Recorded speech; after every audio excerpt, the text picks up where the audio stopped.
Right, well, welcome everybody. I'm Christy. I work with Sustainable Table. I'd just like to do an acknowledgement of country here from the Gadibunud lands down in the Otways myself, and like to acknowledge the traditional owners of this land and the care that they've taken of this beautiful country. We have lots of what used to be swamplands through this region that have been changed quite drastically through farming, but also beautiful forests. So yeah, I'd really like to acknowledge the peoples that care for this land before white settlement, colonisation, and pay my respects to their elders, past, present, and emerging. And it's my pleasure to introduce Tammi. She's been doing an absolute powerhouse of work in this space, so we're very lucky to have her along. She's extremely busy doing a lot of things at the moment, so really appreciate you taking the time to come and chat, Tammi. I know that that's what you're all about as well, though, so great to have you here. And without further ado, I'm going to pass it over. Thanks, Christy. Yeah, thanks. And it's good to be here with everyone, even if it's for pretty grim reasons in terms of the urgency of what's happening in the food system. And I'm joining from unceded Jara country here in the Central Highlands of Victoria, and pay respects to elders past and present and all First Peoples with us tonight as well. For those who don't know me, as well as being the focal point for farmers for the Australian Food Sovereignty Alliance, I'm also a small-scale livestock farmer here at Jonai Farms, and we are currently building a micro abattoir.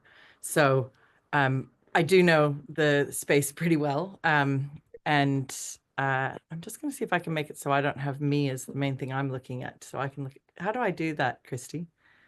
What would you like to do? Here we go. I see. No, I see what I can do. Okay. Great, because then I can see everyone else. That's better. Yeah, so I guess, the system, we understand the problem. We have consolidation of control of not only abattoirs, but most food systems infrastructure. We have an increasing, oh, I see. If I do that, it does it to everyone. Okay. That's being led by a number of things. You've got vertical integration, which in a small scale farm like ours, if we manage to vertically integrate, which we have for years with the boning room on our farm, the abattoir will be the final kind of piece of that puzzle. That's great for small scale farmers, but when you make that a major corporation, it means that they take control of the whole system. And increasingly, their focus has been on export. But I say increasingly when Australia's agricultural history has been focused on export. This is just like, it's just supercharging now because that's where the profits are. And it's also getting worse because of the increasing purchase of that infrastructure by multinationals. So in the case of what's happened recently in Victoria with Hardwick's announcing that they're seizing service kills, they were bought by Kilcoy, which is a multinational company, in 2021. And those of us who use that abattoir have been watching the steady erosion of our access to Hardwick's. And so have the local butchers been losing access to the meat coming out of that system. So they've preferred to go with the large lots, and they bring in feedlot beef from up north, and they bring in feedlot sheep and beef from South Australia. And local farmers now are no longer a priority, even though that was always a kind of family abattoir, if you like, until it was sold to Kilcoy. And that's just an example of what's happening everywhere. JBS now owns the pig abattoir that we use in Laverton. DBC, which just announced the same thing in WA, is they're not multinational owned, but they're a vertically integrated abattoir. So they're owned by, majority share is owned by Westpork, which means they don't want to do service kills.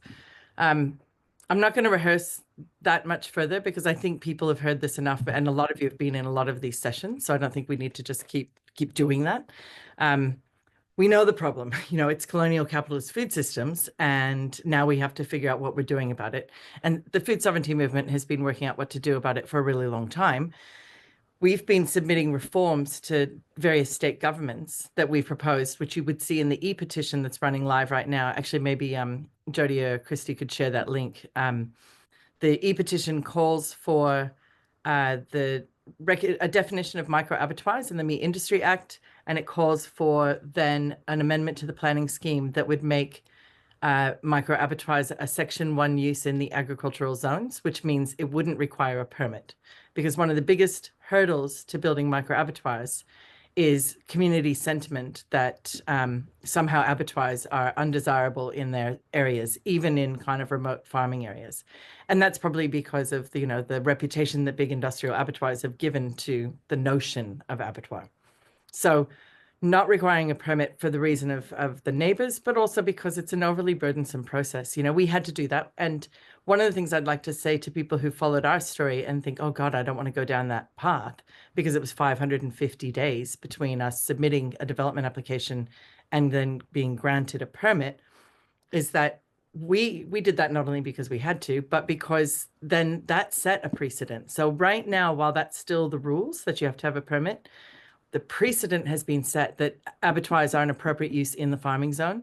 And the VCAP members' decision in the proceedings was very clear why. The argument is it's ancillary use in these rural zones.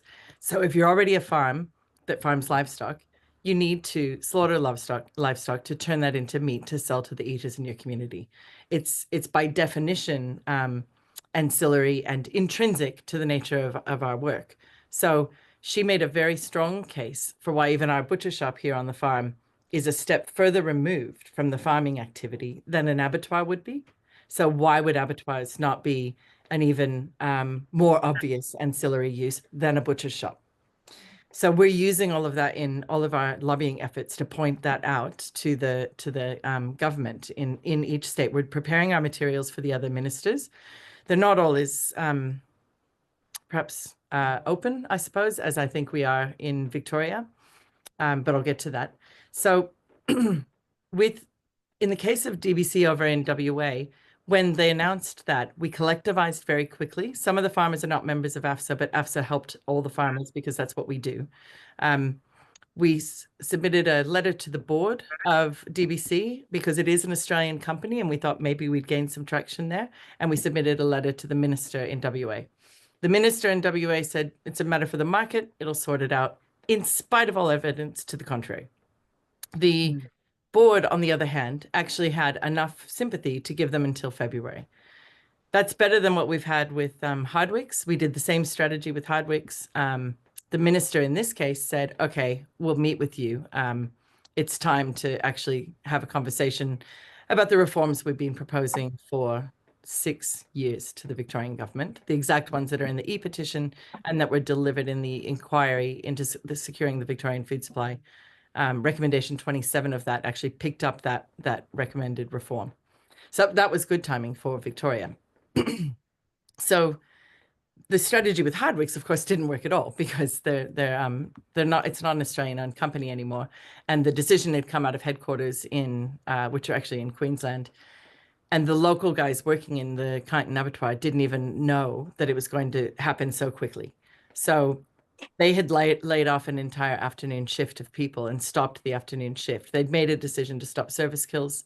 And although there's potentially some legal avenues we could take about dealing fairly with people, they've already, by getting rid of all their staff, they can't really process for us anyway. So going back to those abattoirs is not really an option. There's a lot of suggestion around having a domestic requirement of the large abattoirs if they're bought by multinationals or even just majority anyone, and require them to do 10 or 20% of domestic processing.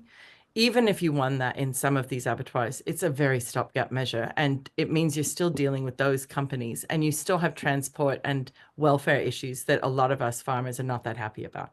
So that's why we've shifted entirely to the micro abattoir campaign. We think that basically all of you who have livestock and need abattoirs should, over this little holiday break, I'm sure you're all taking, eating bonbons on the couch and margaritas on the beach. You should, while you're there, buy a 40-foot container and start fitting it out right now as a micro abattoir. In what we're doing in Victoria, we are advocating for that definition of micro abattoir, and we're also advocating for the game meat standards to be applied so that even with cattle, a 40-foot container could be used with the cattle shot in the field and then with a tractor brought to the facility and then eviscerated and split and brought into the facility without needing to build the tower that we've built on ours. If we get that reform through in the next 6 months, like that's a viable option. So you could be fitting out a 40-foot container ready for small stock with provision for large stock, but also provision to possibly have to build the tower so you can slaughter in an enclosed area, because that's what the regs currently require. Tammi, Yep. Sorry, Tammi, that might be a good segue to ask some of the poll questions, perhaps. Oh, just yeah. in terms of, yeah. So, Christy, do you want to, and Christy's also written in the chat that if you have questions while Tammi is talking, feel free to add them in. And when Tammi sort of come to the end of when we open up to questions, we can read those, get you to read those out. But yeah, feel free to start adding them in now. KJ, do you want to chat about the polls? Yeah, so we've got 3 different polls. So one of them is, we've got an audience one, so who's here in the room.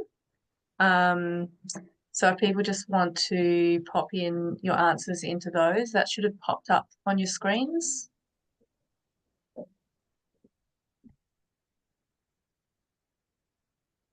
So we've got quite a lot of livestock farmers.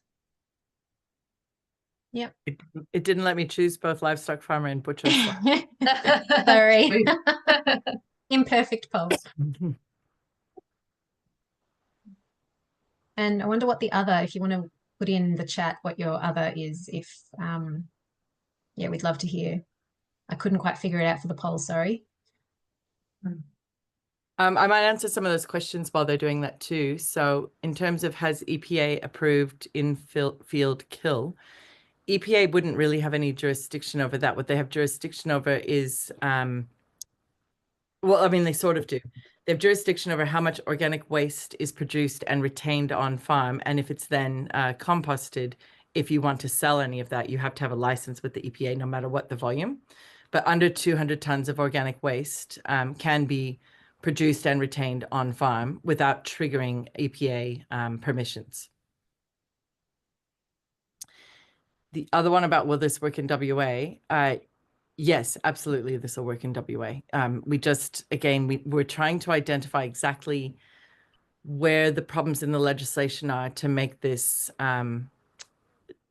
that's making this so difficult. So why is it so hard to get a permit, even if it says you should be able to get one? And so what do we need to lobby for to make that easier? Same with the game meat standards. How could we get those applied? Because if it's safe to kill game in the field and then get it into an abattoir and inspected by a licensed inspector, why are game safer than domestic livestock for this to be treated differently? Did you want to do the abattoir access and considering micro abattoirs now as a poll, Tammi, or do you want to wait till a bit later? Yeah, no, I think it'd be good to know how many are already considering, especially because several people on this call have already been here, like been in some of these conversations. Yeah. All right. Well, hopefully everyone can just see that out of interest for, yeah, who's here. I'll grab the questions, Tammi, out of the chat for you. But yeah, we've got concerned citizens. We've got carbon advisory, aggregation and advocacy for non-ACCU. And now we've got the next poll up around, are you considering a micro abattoir? Thanks, Christy.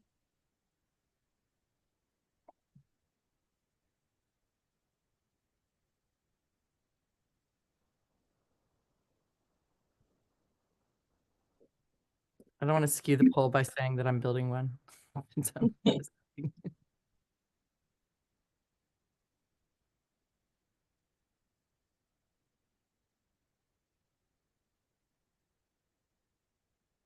Rachel, to your question about the home kills, the concern that they express is about how much you can control for cross-contamination and temperature control, which doesn't mean we couldn't get that changed in time as well, potentially.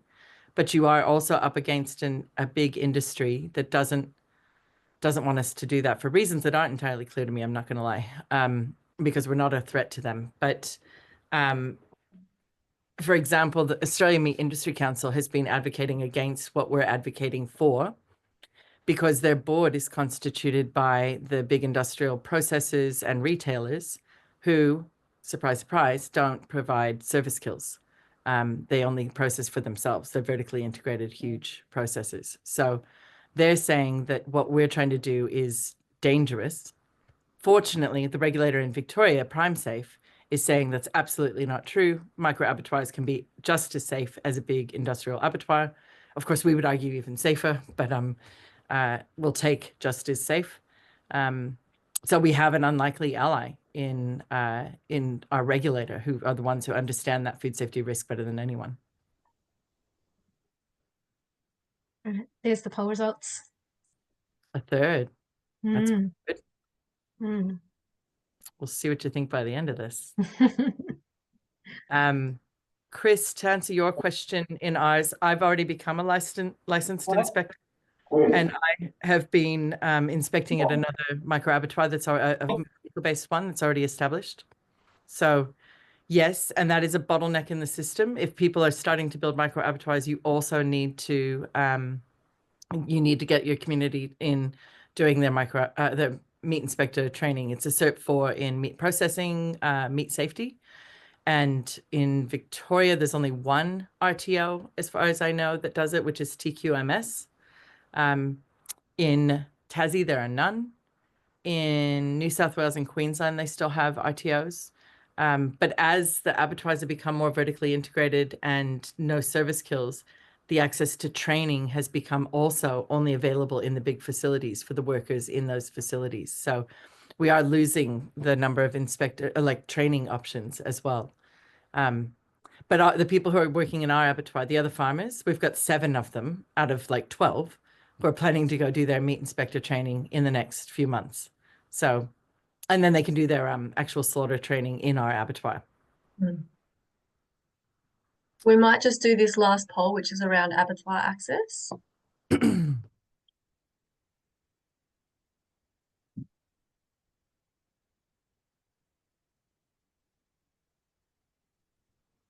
Yeah, and there's Adam. He's showing you that he did his meat inspector when he was here working with us. I did not know that about Lord Howe, Luke. Thank you. Because if there's a precedent in Australia, it's good to know.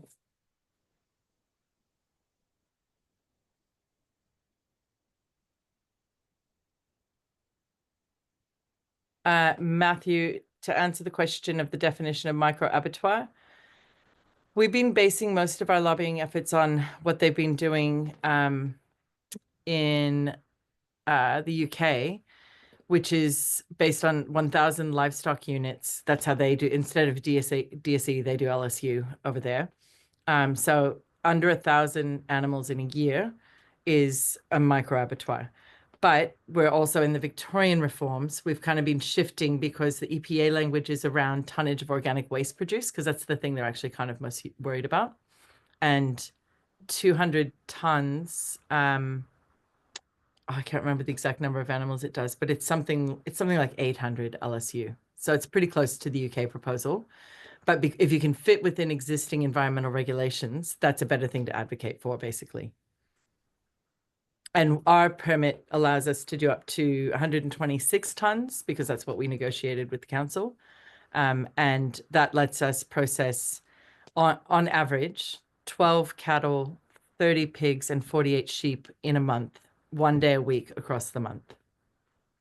And that gets us to the 126 tons. And yes, Samantha, as I understand, there are online courses. We're looking into it to find out which ones. If you look up AusMeat, AUS Meat, they've got a link that I haven't followed all the way through to sign up for one online. So I'm not sure if it still exists. And that thing about the definition of micro abattoir as well, well, we're trying to give them confidence that on 2 sides, right? Yes, because it closed down.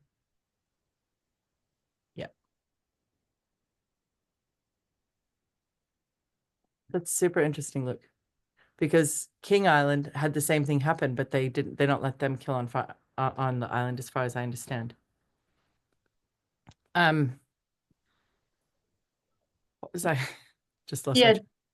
Do you want to continue your presentation and then hit questions at the end, or are you happy just to keep with a running on questions now. I might just wrap up a couple of little things and then let's move straight into full dialogue so that I don't repeat myself either.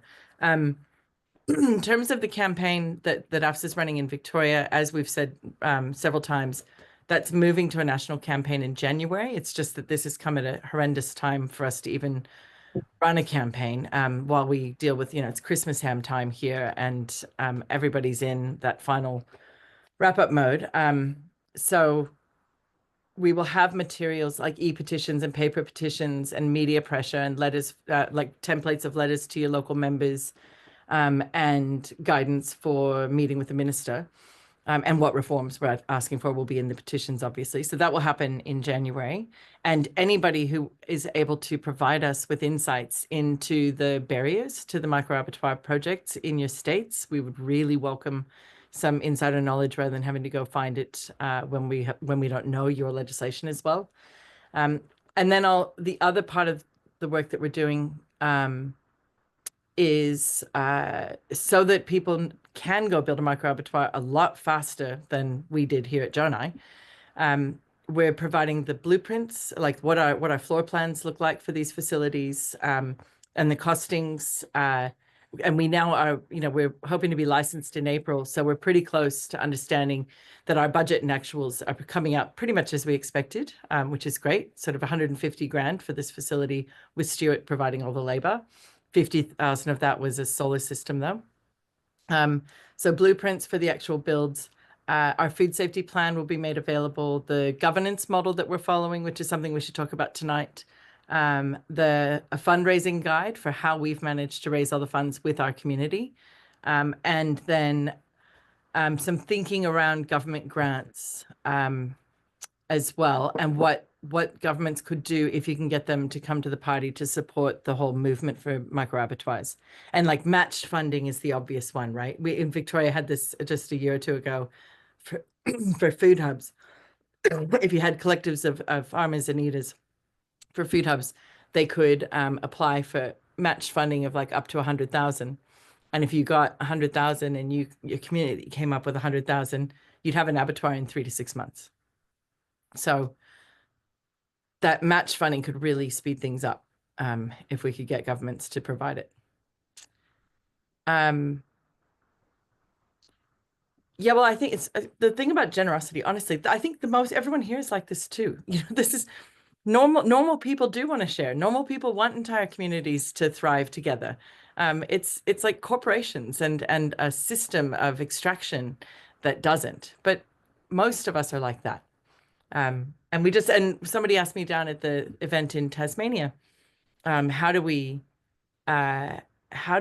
build a society that has more trust in each other again and faith that we are going to work in good faith together? And I said, we role model it. You show that you trust others and you show that you believe in them, and then they start doing that back. So it's not a who goes first. Everybody goes first. That's how I believe we do these things. Oh, and the last thing I'll say, besides the that kind of package that we're putting together at the moment, and again, I hope to have that ready by early January, is the role of debt in these systems.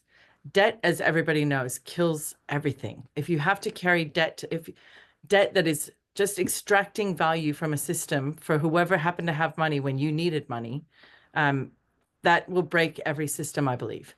And in agroecology and food sovereignty, we really advocate, don't reproduce the old models. Don't just go, we're better people running the same shit. You might be better people, but that system is fundamentally flawed. And so the role of not taking on debt, that's where the fundraising with your community comes in. That's where doing the labor yourself comes in. That's where becoming meat inspectors yourself comes in. Those of us who are succeeding in this are doing more things ourselves, but not because we refuse to grow. We're also not breaking ourselves doing it. Like here at Jonai, we work hard, but we also live well. So the idea of taking on more labor, but not growing the amount of labor needed because you're like, and I'm going to grow twice as many pigs. It's fundamental, that degrowth sort of mentality. So avoidance of debt at all costs is which is so weird in a country that just thinks you take out loans for everything, or you leverage your existing loans for everything. Having never had huge loans, I can't even imagine going, oh, I've got $400,000 of debt. I'll let that give me another $100,000 of debt. I mean, it's madness, because then the extraction of value from your system just grows and grows and grows. And I think I'm going to stop there, and I would love to make sure we get to governance questions about these collectives, because it needs to be collectives. But I think we should stop for comments or questions or hearing from others who are already starting on your projects. And what are your hurdles? What do you need? So just before we dive into that, I just want to make sure everyone's aware that this is being recorded, and it's going to be sent out publicly. So just be aware of that before, if you're concerned about speaking online or anything like that. We might just make sure we don't miss some of the questions that were popped in earlier on in your talk, Tammi. So if we just get through those, and then we can go to more of a chat, so people can just pop their hands up and we can actually speak directly, or if you prefer not to, you can also pop your question in the chat. So we've got a question here from Samantha Jewell. Will this initiative work in Western Australia? As I understand, they have very little control over there. Yes, as my understanding. I mean, there's already an existing micro abattoir. I'm not sure if Jeff and Michelle are here tonight, but Southampton Homestead has operated a poultry abattoir for 10 years. So there's precedent. And again, if you pool your resources as a collective, I don't see any reason why you couldn't have heaps more of these pretty quickly. Richard Doherty, what was the legislation change in the past when local abattoirs were around? So I think the biggest changes have been not so much, like, it's not changes to planning regulation per se, although when they exempted abattoirs from the rural industry clause is an interesting question, right? Was that because the abattoirs were getting too big and they were becoming a nuisance in the farming zone? I don't know. But the food safety regulations have certainly got tighter and tighter, and has made it harder for small local facilities to keep up with their requirements. But again, I think we're to a point now where we understand food safety even in small scale spaces, where we can run really hygienic services, unlike in the past where, well, I mean, and these are arguable points. Was it a bad thing that there was sawdust on the butcher's floors back in the day? Like, what was really the problem with that?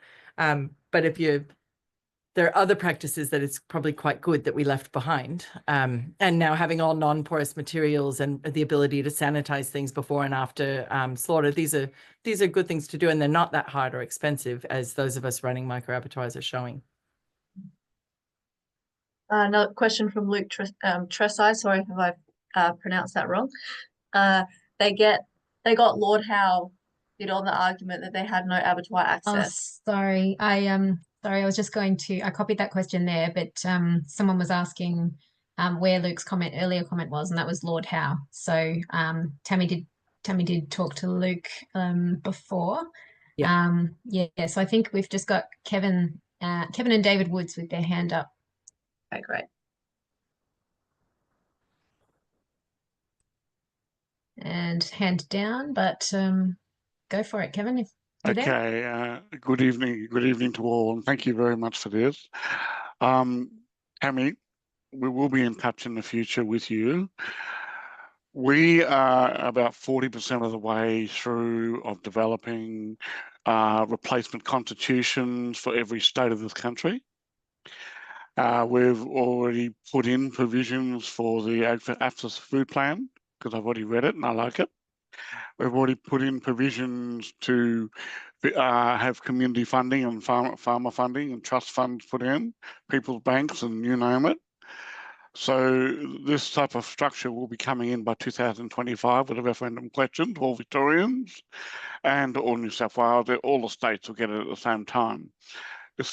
I will be coming to see you sometime in January as well, because I need to go over the wording and bits and pieces. I just wanted to let you know that we are already constituting protection of the micro abattoirs and the abattoirs in the state to keep the local businesses going as well as the farmers.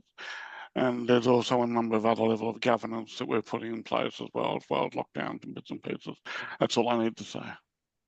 Thanks, Kevin. Yeah, I think you're going to be here in January, so we can talk further about some of your ideas then. I think I guess we'll stick with the program of what we're working on at the moment before we have a chance to have that conversation. Thanks. Is there another hand up? Did Trev have his hand up? Trev, do you want to tell us how you guys are going with your project over there? And in particular, what next? They're in SA, just for those who don't know. Yeah, what things you think you're needing at the moment?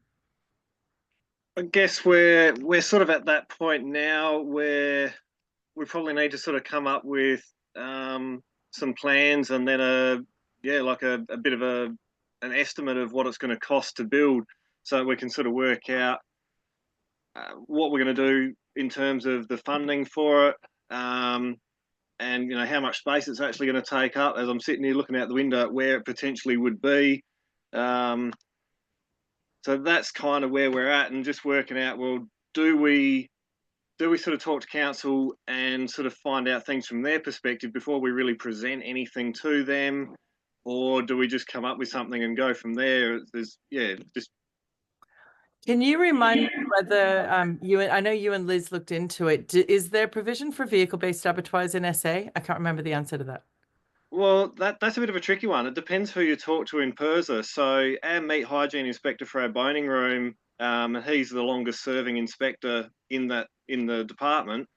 He just says flat out no, and that's the same as every other person from PIRSA that we've been dealing with, like prior to building our boning room.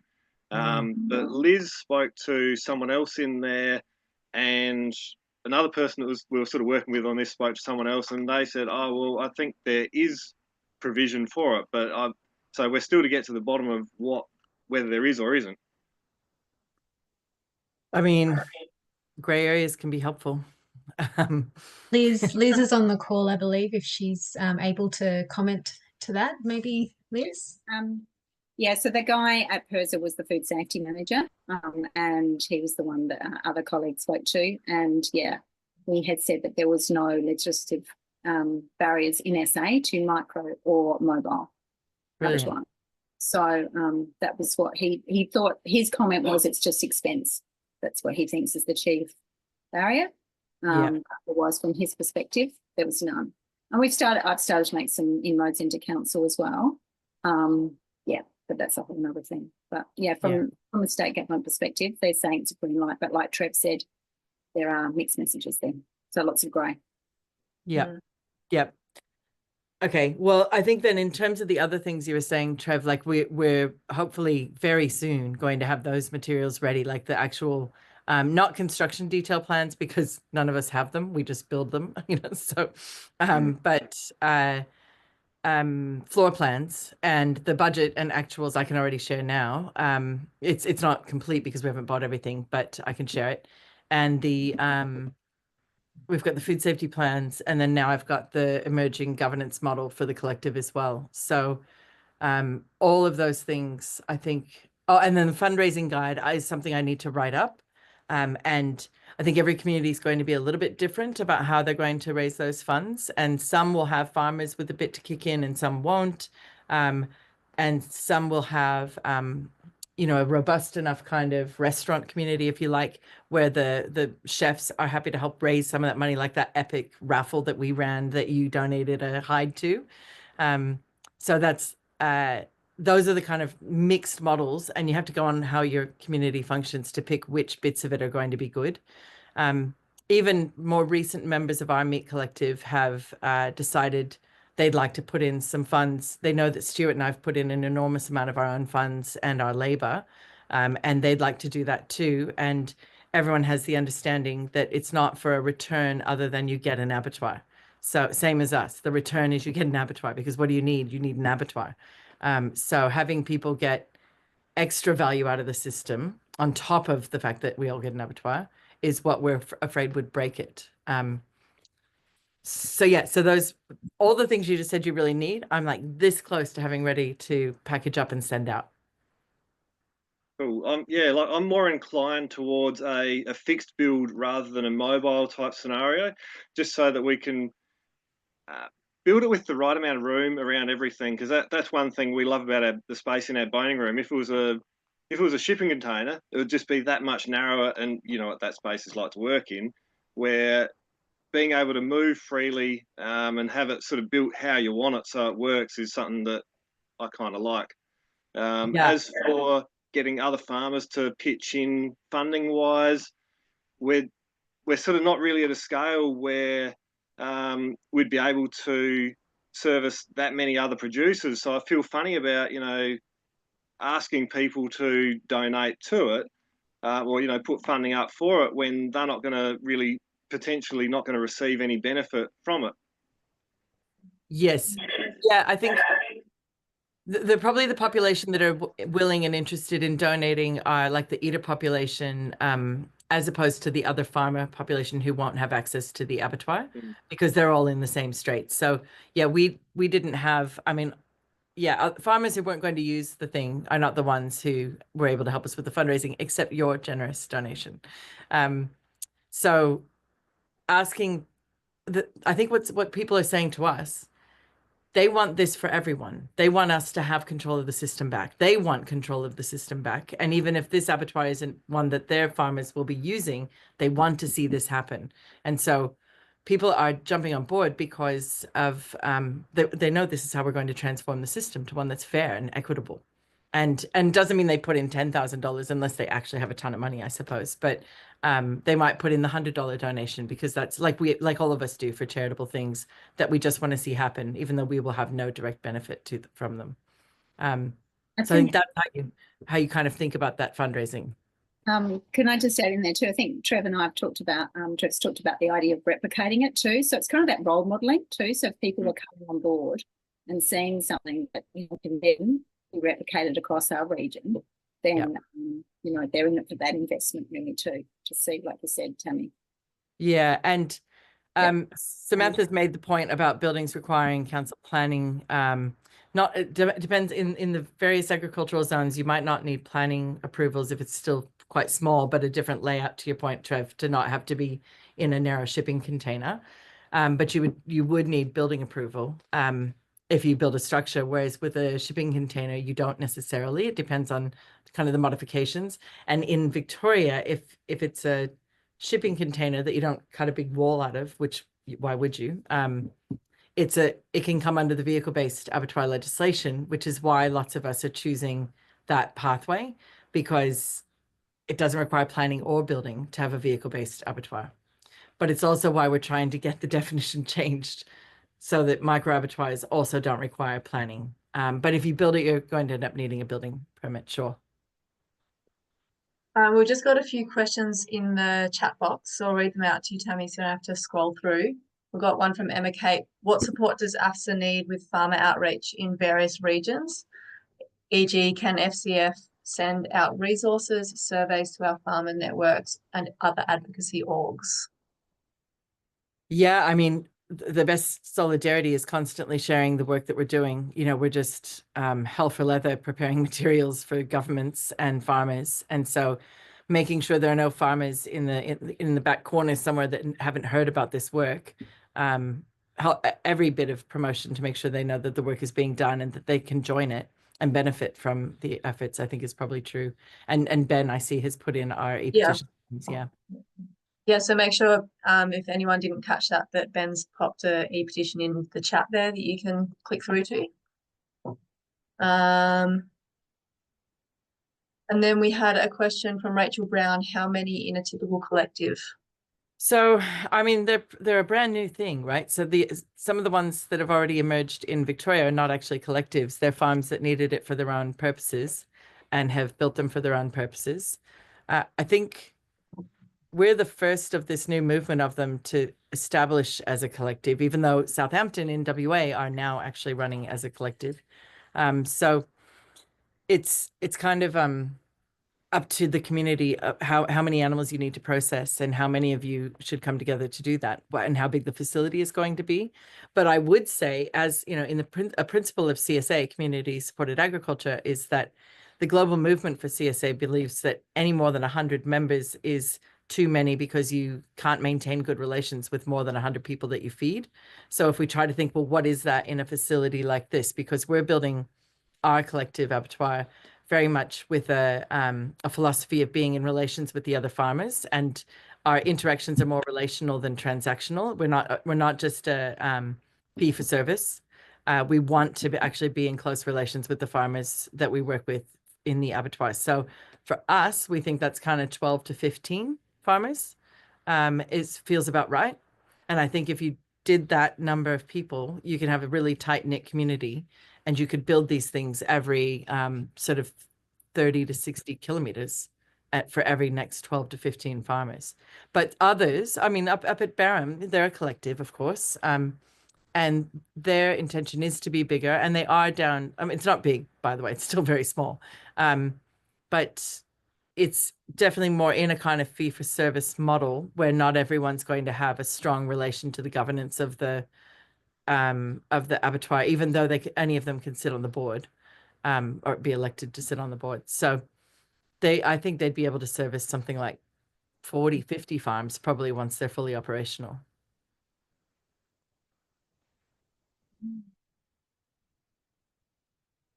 Oh yeah, sorry, I shouldn't just say up in Barham. Thanks, Jody. Any other questions, or do we want to dive into some governance model conversations? Oh, here we go. Andy Carbone, Tammi, we are in the Sydney water catchment and our zoning is C3, which is an environmental zoned area. The land can be categorized as and used as farmland. Have you looked into setting up micro abattoirs in environmental zoned areas? We know quite well for Victoria, because like the green wedge zones, green wedge abattoir is a discretionary use, green wedge A, it's a prohibited use. So for your C3 in Sydney, I know there's a lot of sensitivities around the water catchment areas, but like we're in a special water catchment where we are in the farming zone, and an abattoir is a discretionary use. So it depends on a few other factors, like of what kind of that C3 zone is specifically. And I can take that on notice and find out though, and get back to you.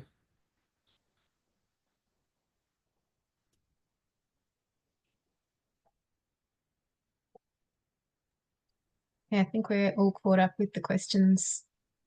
There's just a comment from Trev there. Tammi, do you want to? Yes, I'm just writing down the C3 zone. Okay. Trev, the other potential problem that we face is few people want to do this work. Our butcher just resigned, and thankfully we found another. But as for abattoir workers, none of those we cut and pack for are able to give their time to help. It's time for NASA struggle to do what is needed, let alone add another job. I mean, that's definitely true, especially the farms in more startup time, because when you're in the first 5 years, everything takes so much longer as you learn how to do it all. And also many are working off farms still, so they're also have other time constraints.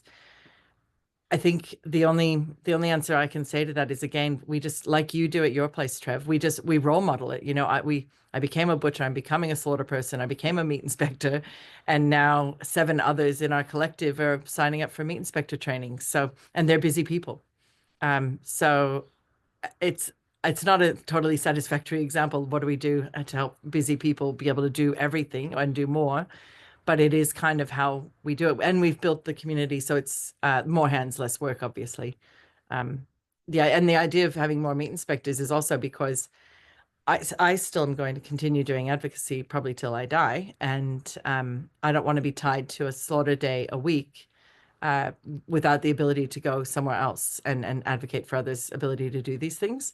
So having lots of meat inspectors in the system means there could be days where I'm not there. So it's that kind of idea of share the load, don't make everyone do all the load.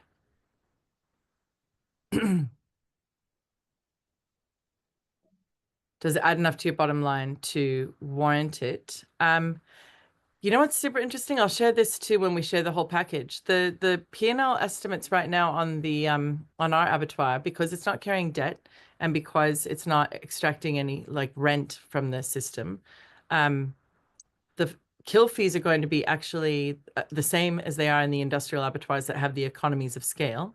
And the surplus that it looks to deliver is healthy enough that we'd be able to do upgrades to the system, like at the end of each year, potentially. So, and for us, it will not only be the same slaughter fees, we won't have the transport of animals to distant abattoirs. So it's both a savings in money and it's an opportunity cost, right? So we get to be on the farm and not transport animals and not use more fossil fuels to do that.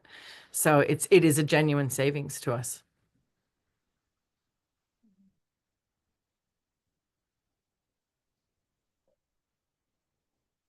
Oh, and I should say that point about bottom line as well, though.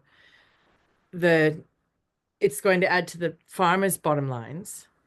Even though it's here on our farm, it will not add to our bottom line because we're not extracting any value from that part of the system. Like we make our living selling meat, not killing animals. So it's essentially a not-for-profit collective. We will be paid for our labor, a fair hourly wage, but we won't get any surplus that we take out of that system for more of our living, and nor will anyone else. And we think that's why it's going to be resilient. Took my water.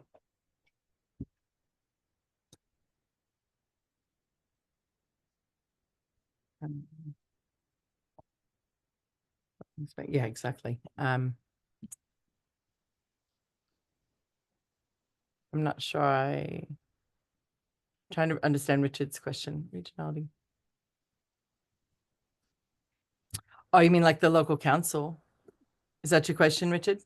Yeah, it is. Tammi, it's just, in trying to, I know that there are quite a few areas that local shires are trying to get and set up an abattoir base, or and that would that not aid getting through legislation better? I don't know. As a collective in a co-op, so that regionality is such a huge thing, and it is so advocated for by states. The work that that lady, I can't remember her name, does for regionality. Rose, right? Rose, that's it. Yeah. Yes. Yeah. To try and change the system, and changing the system is where this is going.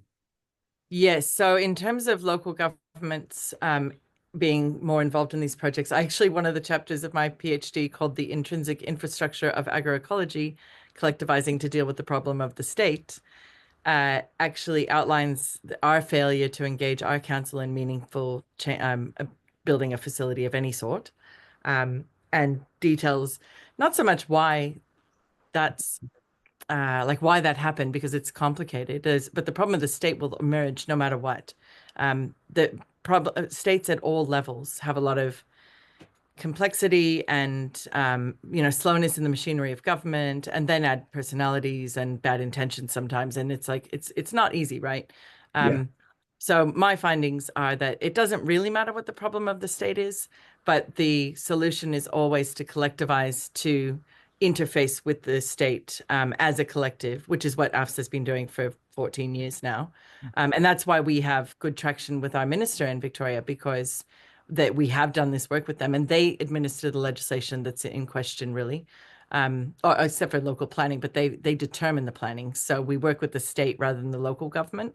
And another example, actually, the Barham Abattoir, the Murray Plains one, I won't go into detail here, especially because it's being recorded, but there was some really serious failures on the part of the local council in its role in helping build that abattoir, which is why more than a year and a half after it was finished being built, it's still not going. So it's very challenging doing these things with government. They're also not experts in building abattoirs. But what they can be good at is providing matched grants for us to do these things ourselves. But always deal with them with a collective voice. That's I think the key teaching, I think.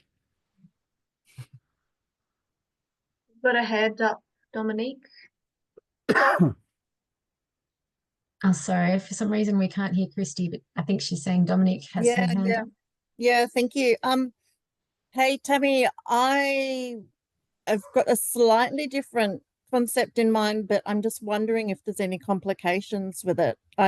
would be really happy for my livestock to be killed in field or in paddock, dressed on site. And then what happens after that, whether it's storage on my site or elsewhere and butchering elsewhere, and then the product coming back to me, you know, for distribution, would be wonderful. Yeah. Is that type of scenario, you know, feasible, or are there any complications with that as well? Well, it's definitely illegal at the moment for if you want to sell it. All the legislation says that it has to be killed inside, basically. But that's why we're really going hard on the game meat standards, because there's already a demonstrated precedent that it is safe to produce food in this way. And so why can't it be applied to domestic livestock? We're pushing that line very hard for exactly, you know, the reasons you care about too. We'd like animals to be able to be shot in the paddock. And then a licensed meat. So the way the game meat standards work is they can be shot in the paddock or in the forest in the case of game. And then they're partially gutted or eviscerated, but they have to leave the pluck, so the heart, lungs, and liver left intact, so that it has to be within refrigeration within 2 hours. And then within 24 hours, that carcass has to have come down to 7C on the external, any areas of microbiological concern is how they word it. That then can sit in that refrigeration until such time as a licensed meat inspector is able to come and inspect that viscera and give it a stamp that this is a healthy animal and fit for human consumption. In the game standards, they then can go to that's usually like a field facility that just has the refrigeration.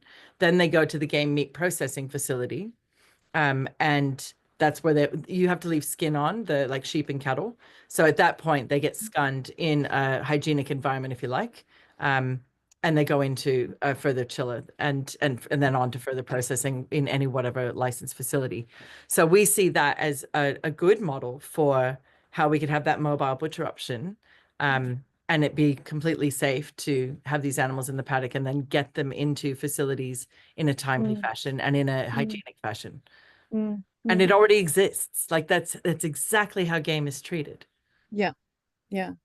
I like it because we can also, you know, compost the waste on site, but changes that slightly if the hide and the organs are going, but then, you know, if we've got good relations, we can get them back essentially, or pass them on. But yeah, thank you. That's good. Yeah, so that's what we reckon every state should be advocating for. Like it is a version of the mobile butchers or the farmer themselves. In the game meat standards, it does have to be a licensed harvester.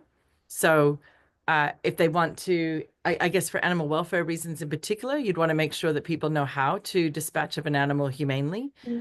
And that's, we agree with that. So there might be a system where whether it's the farmer or a mobile butcher, they need to be somehow licensed to demonstrate that they can do that humanely. So what type of licensing is around the game with that? I don't know how hard it is to get the license. I'm scaling up on the game thing really quickly now to see how we can apply it. But it's a good question. I'll look into exactly how do they get their licenses. Yeah, you want a one-shot kill. Absolutely. Yeah. Well, and we wouldn't want a change to the standards that say you have to stun before you stick. So whether it's a gun or a captive bolt, that's still something to be done in the paddock, and then they get stuck within 20 seconds. That's a completely, you know, safe and humane way to kill the animals. We got a question from Rich in the chat asking how Europe and the States do it in terms of the game conversation. Is that right, Richard? Do you want to clarify that question? Yeah, because it's just how the States, they seem, you know, when you look at the models that come out, like with the Joel Salatons and the ability to be able to do a lot more. And I know that we have a really our food safety is really the standards are really high in Australia. But is this what Tammi was explaining there? Now, is that how they do it in the States and Europe in field and then get an inspector? So they do in certain places.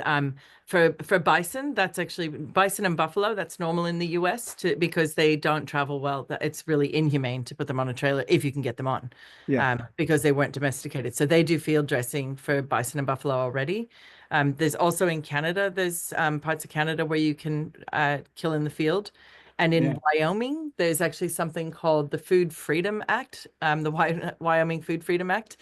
And that allows you to process it kind of even more loosely, like however works for you on your farm, so long as when you sell it, your label has to say that this was not done in a licensed facility or under any certification standards.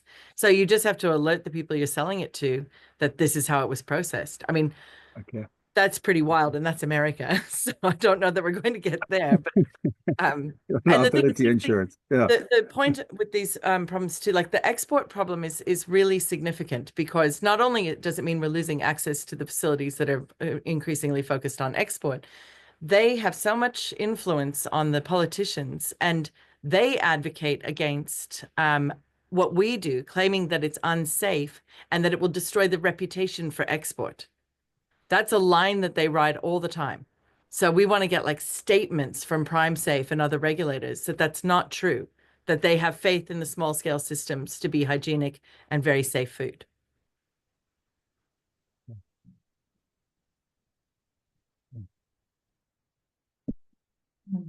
Right.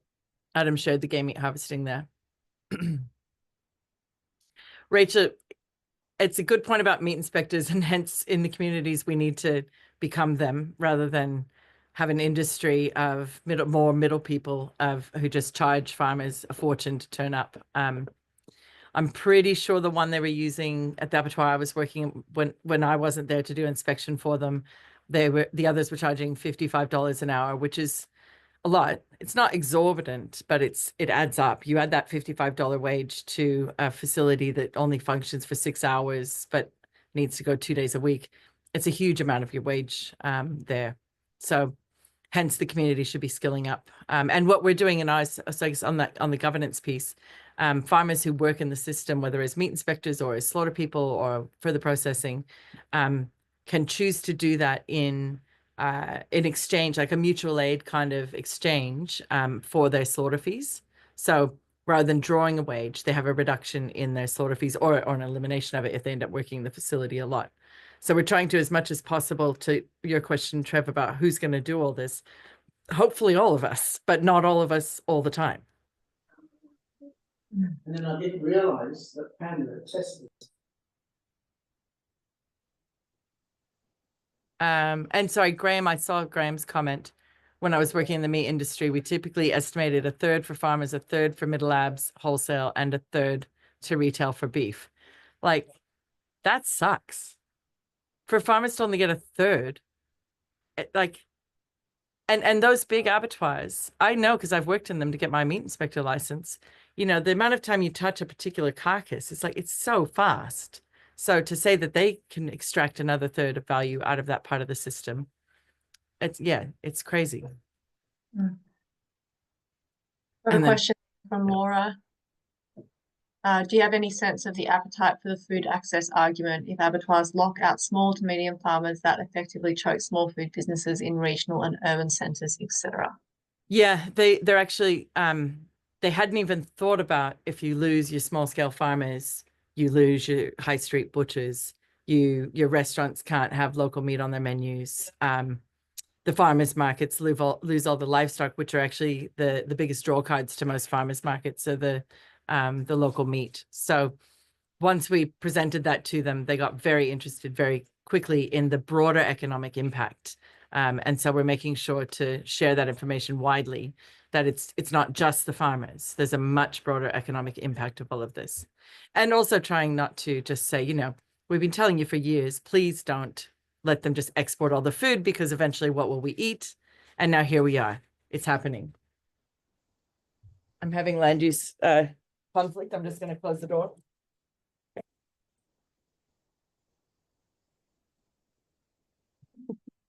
Okay, I'm back.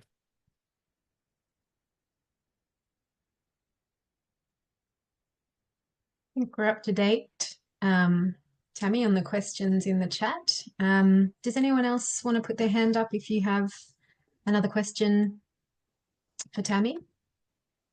Or I can say a quick thing also about governance. The governance model for these is going to really vary depending on the community again, like how much trust there is in the community and how much time people have to be involved in the governance model.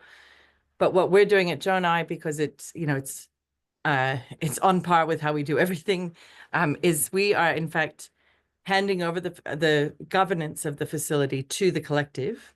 And we will become, like I'll be the manager of the facility and the meat inspector. And the collective will pay me a wage. In that case, Stuart can't hold the lead role like the chair of the committee, because we don't think the operations manager and the lead governor of the organization should be sleeping together. So it has to be somebody from another farm. So one of the collective members has put her hand up, and I think she's here on the call. And we have a treasurer and a secretary. To become a member, obviously you need to be somebody who needs to slaughter animals. Although down the track, there's talk of possibly having eaters as members in a different form in the future. But right now we're focusing on the farmer membership. The farmers who are dependent on meat sales for a livelihood are voting members, and those who are not dependent on meat sales for their livelihood are non-voting members. So that those who just kill a couple of animals a year could still join, but they don't get to determine significant decisions that will impact on those whose livelihood is affected. You know, because the risk of like what happened at Hardwicks and DBC and Cowra and Canowindra and all of them is that people who are not affected by the decisions are making them. So there's no membership fee at this stage to join. What you do, it's like community supported agriculture. So it's community supported slaughter.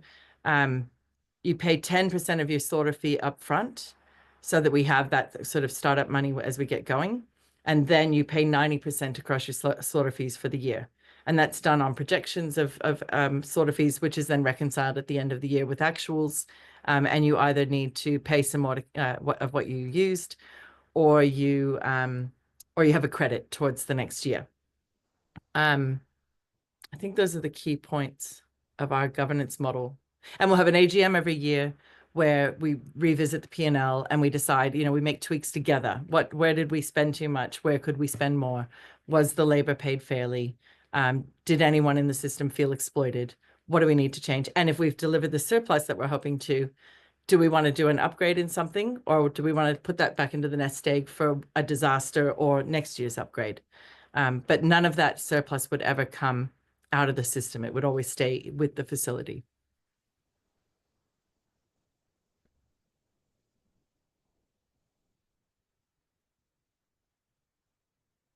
Yes, Jody? So, I was just reminded that I should, in true collectivist style, say that these guys are going to share how you can become an AFSA member if you're not already in the follow-up email. And the membership numbers are really important. One thing I say every time I talk about these things, you know, a crowd is not a movement. When we turn up to a festival and we talk about good stuff that we're doing, and then we leave, but we don't have a collective organization that's doing the work in between the festivals, talking to government with the representative view of what we know the farmers are telling us. Like all of these meetings for me, I take into the meetings with ministers. You know, I tell them what we hear from the farmers and represent those interests. So collectivizing is actually not just turning up to meetings or festivals or even farmers markets. It's actually joining organizations that can help us win the reforms that we need to win, and share the knowledge like we do here. You know, come together and actually say, okay, how are these guys doing it? And that's I think one of the future plans, Jody, right, is to do we want to show some of the other models, because not everybody's doing it in quite as radical an economic transformation as what Jonai likes to do. And our community here. So there'll be other models that might be more suitable to other communities, and we want to make sure you see lots of them. Yeah, thanks, Tammi. That's right. Jody from Sustainable Table. I've been jumping in to help co-host as well, and answer all your questions with Christy. And thanks, Tammi. You've been doing an amazing job. Yeah, so we, Sustainable Table is hoping to run a couple more webinars early in the new year to showcase yeah, different models that are out there, as Tammi alluded to. So if you're not already signed up to Sustainable Table's mailing list, you can email me if you like, or just Google it and do it that way. I'll just add my email address into the chat here too. We've got about 7 minutes left, Tammi, just on timekeeping. Is there anything else you wanted to add from today's meeting, or sort of other sort of messages? I think that the reason we decided to kind of hold this webinar was in a chat with you where you wanted, you know, you're just feeling this strong sense of giving people hope at the moment in what is a really rough time. And in our last webinar, we also shared some links to Lifeline for people to you know, if you haven't got someone to talk to, or that you feel, you know, you can't talk to at the moment, you know, just reach out and talk to someone on this chat, or, you know, we'll include the Lifeline link in the follow-up email too. But Tammi, if you just want to speak to that. Yeah, thanks, Jody. I think the one thing I would say is there've been the links shared in there already about how you can sign the e-petition, or you can do the national survey. Every time you see that kind of data collection, that's so that we can take numbers into the government and show them, because one of the things they try to say is there aren't very many small scale farmers in Australia, and you're like, that is not true. So showing them that we actually do have quite a lot of people affected, and that flow on effect to the broader economy as well. And then on hope, I would just say, I always describe myself as an active optimist because I'm extremely active in my own optimism. I'm an activist who fights for things to be optimistic about. And I recommend that pathway. I think it's really helpful when things are really grim to go, I'm making a plan. I'm going to follow through on a plan. I'm going to buy a 40-foot container tomorrow and get started on my micro abattoir. Like, that's what I'm going to do. You know, they're only like $6,000-7,000. So get it on stumps, call it a vehicle, build an abattoir. That's what I would say.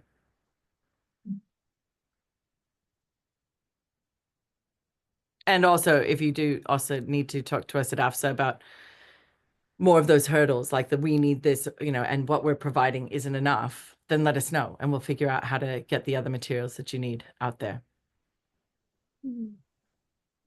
Farmers normally don't take a break over holidays, but especially not when you have an actual abattoir crisis like this. So we're going to be on the end of the phone for anyone who needs us. Thanks, Ben. Can I jump in? Yeah, go for it. Yeah, I'm just wondering if that's an avenue we could take. Tammi is around making sure that small scale farmers start actually getting counted in, you know, maybe ABS data, or you know, somewhere along the lines, because, you know, I work with the Institute of Ag down here, and their perspective is that there's 30 pigs in Tassie, and I know that there's more than 30 pigs in my valley, or just in this little region here. And it's big. Yeah, there's a cap on what's included in the Bureau of Statistics, based on estimated value of operations, and it completely excludes small scale farmers.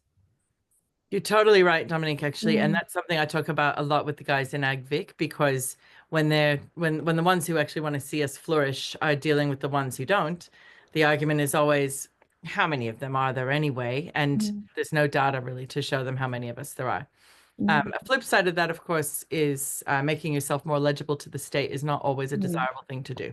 So it's a mix of those. And what AFSA does, again, if we have the more people on our books, the more we can actually survey our members, and then we de-identify and give them the data so that it's kind of held by the community rather than a state collection of data. Yeah, I definitely don't want to be incurring more legislation by being counted. Yeah. Right. That's definitely that would not be a good outcome. Yeah.